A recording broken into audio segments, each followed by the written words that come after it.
Today I will be redoing the last true crime case that I did because I filmed it while I was half asleep and I was saying the wrong name the entire video. I even titled it with the wrong name. So from this I've learned, do not film while sleepy. Noted. And thank you to Ember Honey Raven for commenting and letting me know right away so I could pull the video down, because that was not a good look for me at all. That being said, I will be going over the case again with the proper name this time. And if you see me looking down, I have my laptop. So that's what that is. Today we will be covering the worst mass murderer in Arkansas state history. Today's subject is Ronald Gene Simmons, not to be confused with the famous rock star with the very long tongue. But this Gene Simmons, Ronald Gene Simmons, is a horrible and infamous murderer. Our subject was born on July 15th, 1940, which makes him a Cancer.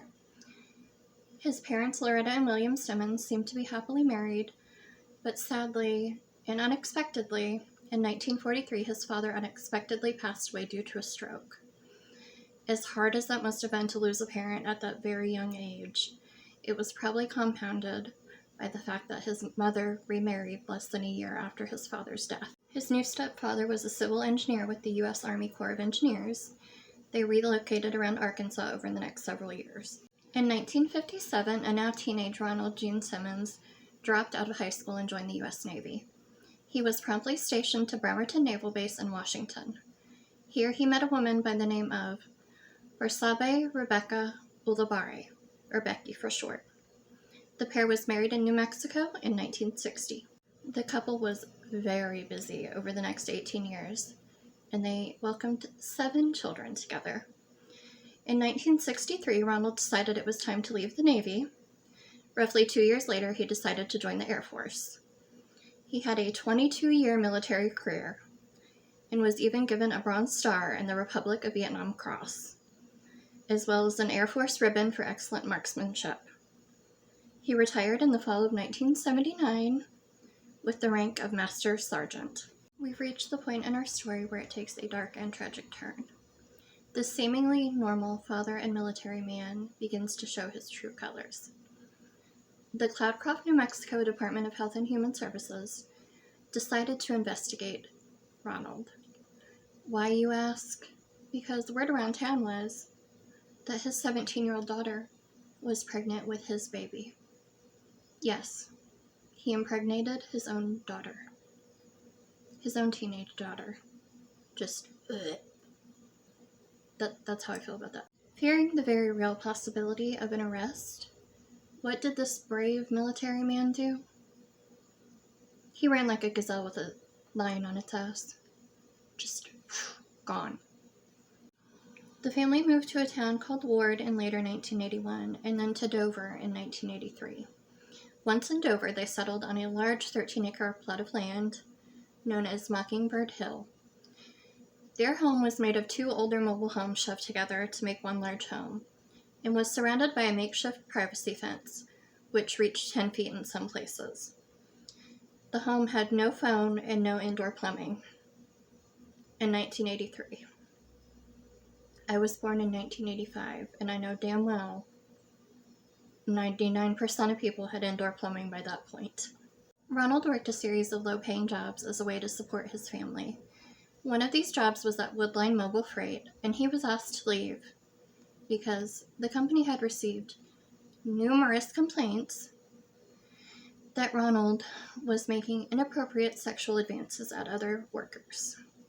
Numerous times. That is one huge red flag right there. After this, he went to work at the Sinclair Mini Mart for about a year and a half before he decided to quit in December of 1987. On December 22nd, 1987, Ronald had an epiphany. It was this day that he decided he was done with his wife, just done after all those children and so many years. He was finished with her. So he bludgeoned and shot her to death. He then did the same to his 29-year-old son, Ronald Jr., who was visiting for the holidays. Tragically, he then strangled his 3-year-old granddaughter. Their bodies were later found in a pit on the property that he had his children dig months earlier as a third outhouse. Later that same day, the school bus dropped off the younger Simmons children, who were excited to spend Christmas break at home. These kids, aged 17, 14, 11, and 8, were separated from one another and then killed. They were killed individually by either strangulation or being drowned in a rain barrel. Their bodies were then added to the pit with the first victims. The older Simmons children were invited over for an after-Christmas dinner on December 26, 1987. 23-year-old William and his 21-year-old wife Renata and their precious 20-month-old son were likely the first couple to arrive. They were both shot and placed around the dining room table, covered with their own coats and some blankets. The toddler was then killed and placed in the trunk of a car behind the property. The next unlucky group to arrive was his 24-year-old daughter Sheila, the very same daughter that he had abused, and her 33-year-old husband Dennis, plus 7-year-old Sylvia, the child that was a product of the abuse, and 21-month-old Michael. Sheila was shot and laid across the dining room table, then covered with a tablecloth.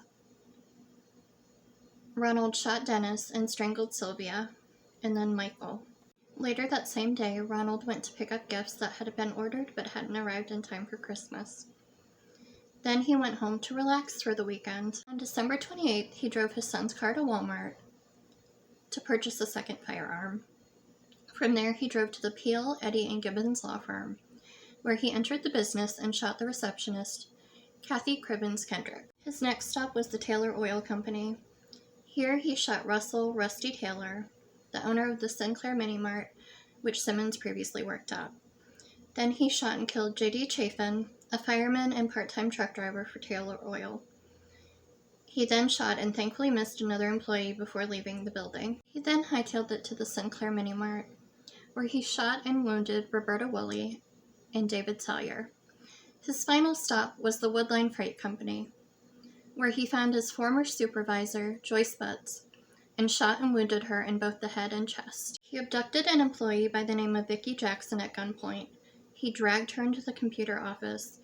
He reportedly said to her, "I've come to do what I wanted to do. It's all over now. I've gotten everybody who wanted to hurt me." He surrendered to police when they arrived. Simmons was sent to the Arkansas State Hospital in Little Rock for an evaluation by Dr. Irving Quo to see if he was competent to stand trial. Dr. Quo deemed him to be sane and fully capable of standing trial. The court appointed Robert Doc Irwin and John Harris to represent Ronald. The prosecuting attorney was John Bynum. Jury selection for the first trial took less than 6 hours. Ronald was convicted on May 12, 1988, in the Franklin County Circuit Court for the deaths of Kendrick and Chafin. On May 16th, Judge John Samuel Patterson sentenced Ronald to death by lethal injection, plus 147 years. Ronald refused all rights to appeal. On February 10, 1989, Ronald was found guilty of 14 counts of capital murder for the deaths of his family members. The same judge presided over this case. Prosecutor Bynum offered a possible motive when he introduced an undated note found in a safety deposit box at a local bank. This note suggested a very strong love-hate relationship between Ronald and his daughter Sheila. You know, the one he abused and impregnated? The judge ruled this was admissible evidence, and Ronald threw a huge ass tantrum. He punched the prosecutor in the face and attempted to take the gun from a deputy. He failed miserably at this and was dragged out of the courtroom in chains, as he should have been, because what the fuck, Ronald. Once again, he was sentenced to death by lethal injection, and again waived all rights to appeal. Local reporter Ann Jensen conducted a number of interviews with Ronald in February and March of 1989. On March 1st, Ronald was found competent to waive his rights to appeal his conviction. However, the filing of the case Whitmore v. Arkansas challenged this right. Thankfully, by a 7-2 vote, the Supreme Court justices threw this right out. However, ongoing legal battles prevented the execution from taking place. Ronald was wolfing down what he thought would be his last meal and watching TV when it had been announced that he had been granted a stay of execution, which means he was not going to be executed after all. However, on May 31st, 1990, then Governor Bill Clinton signed off on Ronald Simmons' second execution warrant for June 25th, 1990. This was the quickest sentencing to execution to death time in U.S. history since the reinstatement of the death penalty in 1976. Ronald Simmons refused any and all visitors, which included clergy and legal counsel. His last statement was, "Justice delayed, finally be done, is justifiable homicide." His body was not claimed by anyone, and he was buried in a pauper's plot in Varner. All I have to say is he died alone, as he should have. He was a garbage human being. He ruined the lives of so many people for no reason because he couldn't handle being a sick person, like a disgustingly sick person, because his own actions were disgusting. And just garbage human, that's what he was. He died alone. He deserved to die alone. My heart goes out to the victims and those affected by his crime because the story was a roller coaster, let me tell you.